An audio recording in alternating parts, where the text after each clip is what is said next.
Sejam muito bem-vindos mais uma vez ao canal Digital Autos. Pessoal, começando aqui mais um teste da semana com o Hyundai HB20 Platinum. Essa aqui é a versão mais completa. Já adianto que ele perdeu aquele sobrenome Safety, que durou, se eu não me engano, no máximo um ano e volta a ser chamado somente de Platinum. Na avaliação completa é lógico que eu vou falar de tudo para vocês, inclusive se vale a pena ou não você comprar o HB20 aqui nessa versão. Mas hoje a gente vai fazer um teste de consumo urbano. Então significa que nós vamos percorrer um trecho 100% de cidade, o ar-condicionado vai ligado o tempo inteiro para a gente poder manter aquele padrão de sempre aqui no canal. Esse carro não tem modo de condução, mas o que ele tem é o sistema Start-Stop, que desliga o motor em paradas rápidas, e a gente vai deixar ele ativado com certeza. Vamos também sempre dirigindo de forma bem tranquila para tentar economizar gasolina, que é o combustível que está abastecido. E lógico que lá no final do percurso, então a gente vai pegar as nossas médias e comparar com aquelas informadas oficialmente pelo Inmetro. E para a gente começar o nosso teste de consumo, vou resetar agora aqui a informação acumulada do painel de instrumentos. O ar-condicionado também já está ligado e a gente pode então já seguir aquele padrão de sempre aqui no canal Digital Autos. Já vou começar falando sobre aquele aviso que eu sempre tenho que dar para vocês, que é em relação à variação a cada teste. Pessoal, não dá para a gente testar 70 carros, praticamente 70 que já passaram aqui pelo canal, todos ao mesmo tempo, e o certo seria com o mesmo condutor, mas também não dá para dirigir 70 carros ao mesmo tempo, nem dois, né? Quem dirá 60, 70. Então é normal que a cada teste que nós fazemos aqui no canal, já que a gente testa um carro por semana, vai existir um pouco de variação de temperatura externa, por exemplo, também do trânsito, embora, claro, se tiver muito congestionado, se tiver muito trânsito, a gente refaz o teste para que não fique muito injusta a comparação entre esses modelos. Agora, a quantidade de semáforos influencia.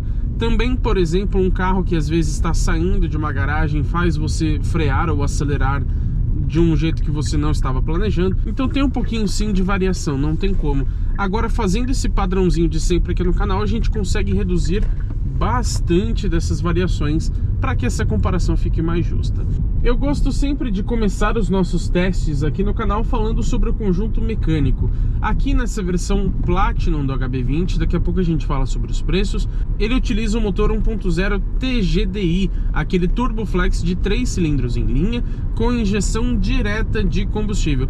Ele rende para nós uma potência máxima de 120 cavalos com etanol, 115 com gasolina, e o torque de 17,5 kgfm com ambos os combustíveis. Lembrando que aqui estamos abastecidos com gasolina, então vocês podem considerar ali a potência um pouco mais baixa. Agora, felizmente o torque não muda, né? Interessante que você não tenha uma perda ali nesse sentido.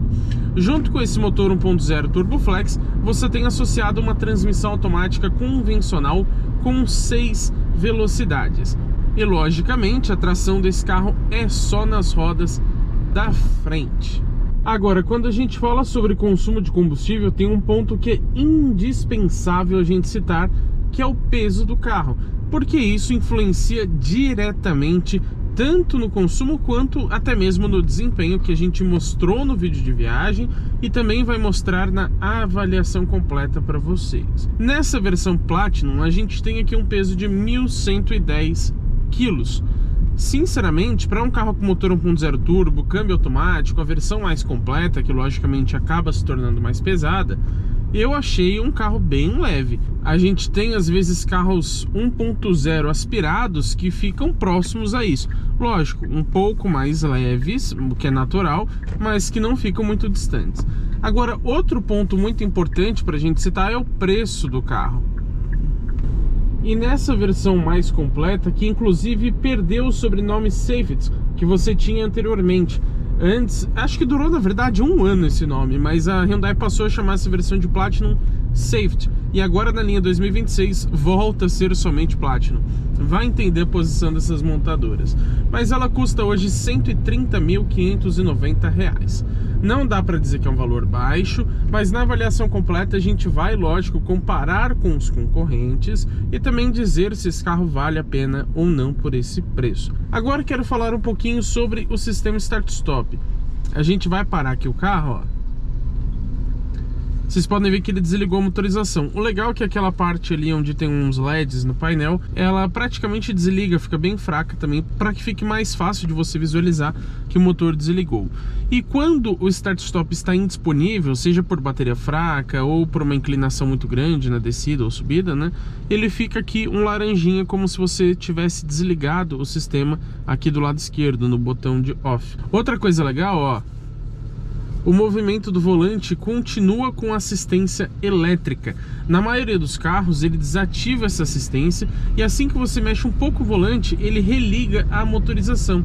Aqui não, você consegue mexer o volante mesmo com a motorização desligada. Isso facilita em um trânsito mais pesado. Agora eu quero lembrar vocês que falam que o start-stop não economiza combustível. E claro que economiza, pessoal. A questão é que a diferença não é muito grande, mas economiza. Porque o foco do start-stop, na verdade, é reduzir a emissão de poluentes. Então, enquanto você está parado com o carro com o motor ligado, você está poluindo à toa, né? Já que o carro não está em movimento. Agora, se você para o carro e desliga o motor, você também está deixando de consumir combustível naquele momento. Então, às vezes, você fica mais de 1 minuto parado ali num semáforo, por exemplo, com o motor ligado gastando gasolina, ou diesel, ou etanol, seja lá o que for.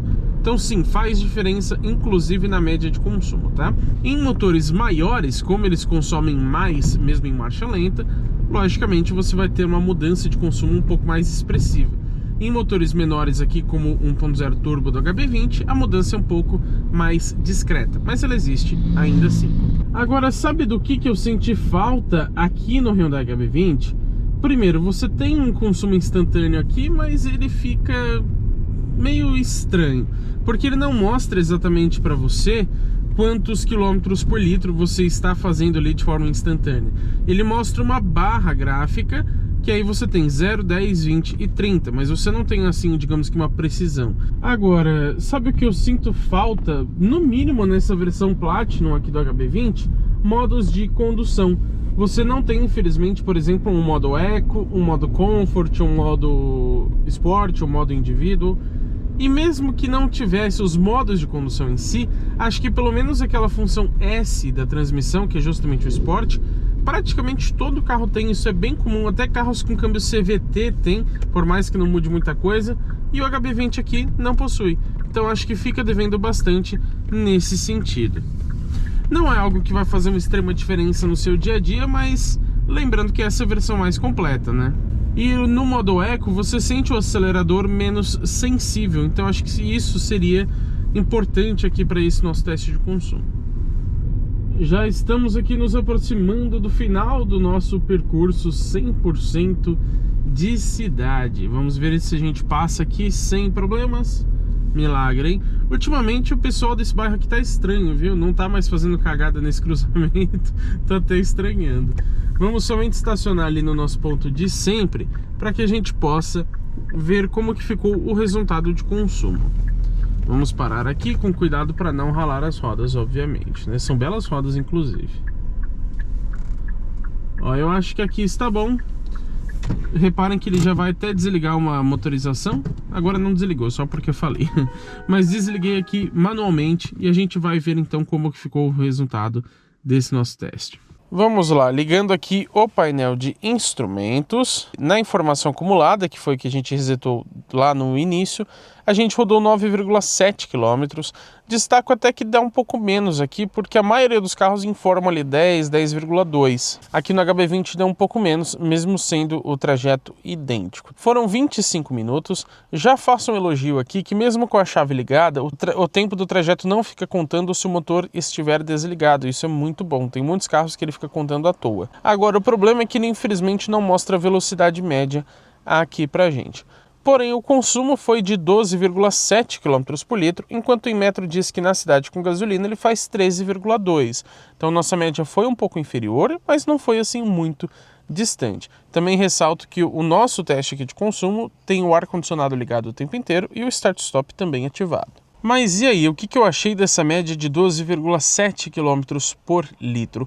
Gostei bastante, até porque foi um dos carros mais econômicos que já passaram aqui nesse teste de consumo urbano. Até de modo geral, inclusive usando no dia a dia, o consumo dele me agradou bastante. Para vocês terem um efeito de comparação, até esse momento, o carro mais econômico que passou por aqui foi o Honda City EX na configuração hatch 1.5 CVT, que fez 13,1 km por litro. Aqui 12,7, então a diferença não foi muito grande, até porque existe aquela diferença em relação aos computadores de bordo e tudo mais, então realmente quase um empate técnico, digamos assim. E o consumo aqui do HB20 foi exatamente o mesmo que a gente conseguiu lá no Citroën Basalt 1.0 manual aspirado. Tudo bem que o Basalt é um carro maior, mas aqui você tem um motor 1.0 turbo e o câmbio automático, ou seja, nesse caso uma grande vantagem em relação ao modelo da Citroën, e mesmo assim o consumo foi o mesmo.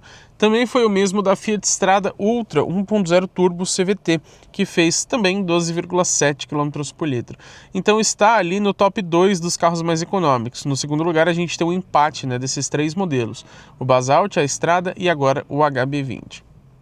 Mas se vocês já sabem a minha opinião, por favor, conta de vocês aqui embaixo, Se você ainda não fez isso também, até esqueci de pedir para vocês. Estou esquecendo e vocês também estão esquecendo de hypar os vídeos, hein? Por favor, a opção é gratuita aqui embaixo, a não ser que você queira pagar, o que eu não vou reclamar, vai ajudar ainda mais a gente. Mas mesmo gratuito, clica no botão de hypar ali perto dos comentários, que não te toma tempo praticamente nenhum, mas ajuda muito a gente, assim como você deixar o seu like aqui embaixo. E se você também já deixou sua opinião aqui nos comentários, aproveita para se inscrever no canal ativando as notificações para que você não perca os próximos vídeos, até porque teremos muito conteúdo legal com esse carro aqui no canal e também com todos os outros que passam pelo teste de uma semana aqui no canal GT Autos.